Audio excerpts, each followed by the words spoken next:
అందరికీ నమస్కారం. జై గురుదేవ దత్త. శ్రీపాద శ్రీవల్లభ చరితామృతానికి కాణిపాక వరసిద్ధి వినాయకునికి ఉన్న విశిష్టమైన సంబంధం. చిత్తూరు జిల్లాలో వెలిసిన స్వయంభూ క్షేత్రం కాణిపాకం. సత్య ప్రమాణాలకు నిలయమైన వరసిద్ధి వినాయకుడు ఇక్కడ ఎలా వెలిశాడు, ఆయన పుట్టుకత వెనుక ఉన్న ఆసక్తికరమైన కథని ఏమిటి ఈ రోజు తెలుసుకుందాం. పూర్వం 3 సోదరులు ఉండేవారు. వారిలో ఒకరు మూగవారు, ఒకరు గుడ్డివారు, మరొకరు కుంటివారు.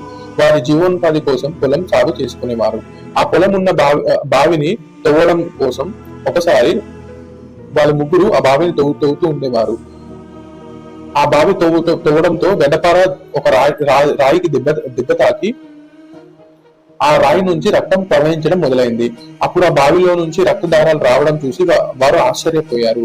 ఆశ్చర్యకరంగా ఆ రక్తం బావిని నింపేసింది. ఆ అద్భుతాన్ని చూసి గ్రామస్తులందరూ అక్కడికి చేరుకున్నారు. అక్కడ కొబ్బరికాయలు కొట్టడము, ఆ రక్తధారాన్ని మొత్తము బయటికి తీయడం జరిగింది. ఆ బావిలోని నీటి పూర్తిగా తోడివేయగా అక్కడ స్వయంభూ వెలిసిన వినాయకుడి విగ్రహం కనిపించింది. అప్పటి వరకు శరీరానికి వైకల్యంతో బాధపడుతున్న ఆ 3 సోదరులు ఆ బావిలోని పవిత్ర తీర్థాలలో స్నానం చేయగానే వారికి వైకల్యం తొలగిపోయింది. కాణిపాకం యొక్క వివరణ. కాణి అంటే కొంచెం భూమి, పాకం అంటే కలిసింది అని. కాబట్టే ఈ క్షేత్రానికి కాణిపాకం అనే పేరు వచ్చింది. సత్యానికి నిలయమైన ఈ వరసిద్ధి వినాయకుడిని దర్శించుకుంటే సకల కష్టాలు తీరుతాయి. మీరు కూడా కాణిపాకం వెళ్ళినప్పుడు ఆ పవిత్ర తీర్థాన్ని తప్పక స్వీకరించండి. జై వినాయక. జై గురుదేవ దత్త. ఓం శ్రీ గణేశాయ నమః. మీకు కనుక వీడియో నచ్చినట్లయితే దయచేసి లైక్, షేర్ అండ్ సబ్స్క్రైబ్ చేయండి.